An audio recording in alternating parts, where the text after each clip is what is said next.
I'm here to talk about success. The first rule of success is to have a vision.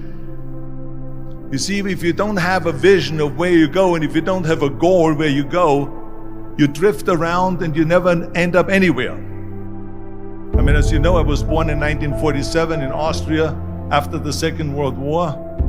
So I was very fortunate that I stumbled onto my vision. And I didn't really like Austria when I grew up. I couldn't wait to get out of there. I couldn't see myself becoming a farmer or a worker in a factory or anything like that. Even though my parents wanted me to stay there and have a normal life. But that was their vision, not mine. My vision was totally different. I felt that I was born for something special, for something unique, for something big. Then one day I went to school. I remember I was 11 years old, and they showed a documentary about America. And there they showed in this documentary the huge skyscrapers, the high-rises, the huge bridges, the 6-lane freeways, and all of this stuff. And I said to myself, that's where I want to be. I don't want to be around here with these little farmhouses and these little buildings. I want to be in America. One day after school, I walked by a store in Graz. So I went inside and I looked around, and then I saw a magazine. I saw a bodybuilding magazine that had Reg Park on the cover. Reg Park was then a 3-time Mr. Universe. And I saw him on the big screen as Hercules. I read that and I said to myself, wow, this is the blueprint for my life. This is exactly what I want to do. I want to become a bodybuilding champion just like Reg Park. I want to get into movies just like Reg Park. And I want to make millions of dollars and be rich and famous just like Reg Park. Do you know how great it felt that I knew where I was going?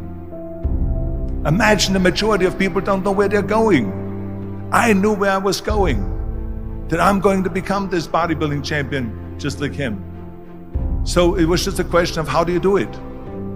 I was so relieved, because when you have a goal, when you have a vision, everything becomes easy. So people always ask me, when they saw me in the gym in the pumping iron days, they say, why is it that you're working out so hard? 5 hours a day, 6 hours a day, and you have always a smile on your face. And I told people all the time, I said, because to me, I'm shooting for a goal. In front of me is the Mr. Universe title. So every rep that I do gets me closer to accomplishing that goal, to make this goal, this vision turn into reality. Every single set that I do, every repetition, every weight that I lift will get me a step closer to turn this goal into reality. So I couldn't wait to do another 500-pound squat. I couldn't wait to do another 500-pound bench press. I couldn't wait to do another 2,000 reps of sit-ups. I couldn't wait for the next exercise. At the age of 20, I went to London and I won the Mr. Universe contest as the youngest Mr. Universe ever. And it was because I had a goal. So let me tell you something, visualizing your goal and going after it makes it fun. You got to have a purpose no matter what you do in life. You got to have a purpose. 74% hate their job in America. Now, there is not much different when you come to Europe. The majority of people don't like what they're doing, because they're really not doing it because they didn't have a goal and they followed this goal. They just aimlessly drift around, and then all of a sudden there's a job opening, so they get that job because you have to work. But then when you work, it's a chore. It's work. It's not fun. So if you think about, only a quarter of the people really enjoy what they're doing in life. That is unbelievable if you think about it. So I felt so blessed that I knew what I was doing. It's like a medical student that studies and knows he wants to become a doctor. You know where to go. And the same thing is also in politics. I remember that in politics, I had a very clear vision that I will be the leader of California. That's as far as I could go because I was not born in America, so I could not run for president. So being the governor of the fifth largest state, the largest state, the fifth largest economy in the world, was for me really the ultimate title, the ultimate accomplishment in politics. So even though people came up to me and says, why don't you go and run for something smaller, you're never gonna make it.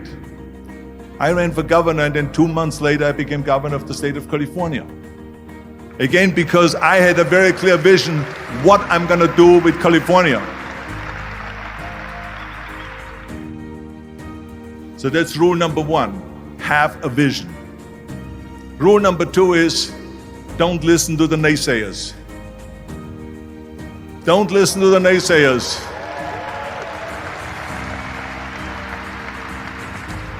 Everything I ever did, the thing that I heard out of people's mouth was, that's impossible. That can't be done. Or no. That is exactly what I heard, and of course I proved to the people that it can't be done. So whenever someone said to me, it can't be done, I heard it can be done. When they said no, I heard yes.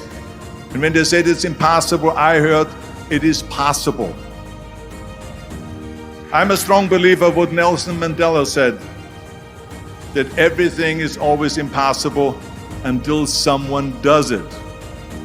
Well, I'm gonna be the one, I said to myself, I'm gonna do it and I'm gonna show it to them. Maybe it has never been done before. That's perfectly fine with me. But I'm gonna do it. And I did not listen to the naysayers. It's all about the hard work that you put in. I said to myself, in bodybuilding I worked out 5-6 hours a day. I'm gonna do the same thing now for acting. And of course I went to college to study English. I studied the accent removal, acting classes, and all of this stuff, all day long. I worked and I worked and I worked. And within a short period of time, I made one movie called Hercules in New York, which of course went right into the toilet. But it didn't discourage me. I still had the same vision. And then all of a sudden I did Streets of San Francisco. I did Stay Hungry and Pumping Iron and The Villain. And then all of a sudden I was asked by Dino De Laurentiis and by Universal Studio to star in Conan the Barbarian.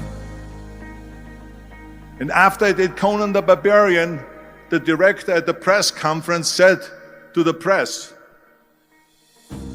the director was John Milius. He said to the press, if we wouldn't have had Arnold, we would have had to build one. So think about that. The very body that they said can never be sold because the time is wrong. A few years later, I'm doing Conan the Barbarian, and it was the #1 hit at the box office when it came out in the summer of '82. Think about that. And the director says, if we wouldn't have had his body, we would have had to build one. So all of a sudden, my body became an asset, not a liability. And the same thing was with Terminator. After we were finished filming Terminator, Jim Cameron said to the press, if Arnold wouldn't have had that accent and talked like a machine, I think the movie wouldn't have worked. So think about that. The body and the accent that they attacked was an asset. But I didn't listen to those losers. I didn't listen to them at all. It's just the reality of it is that you cannot listen to the naysayers. So this is a very important lesson for all of you. So when someone says, no, this is a stupid idea, you in your mind, you don't have to say it, but in your mind just say to yourself, you asshole. What do you know?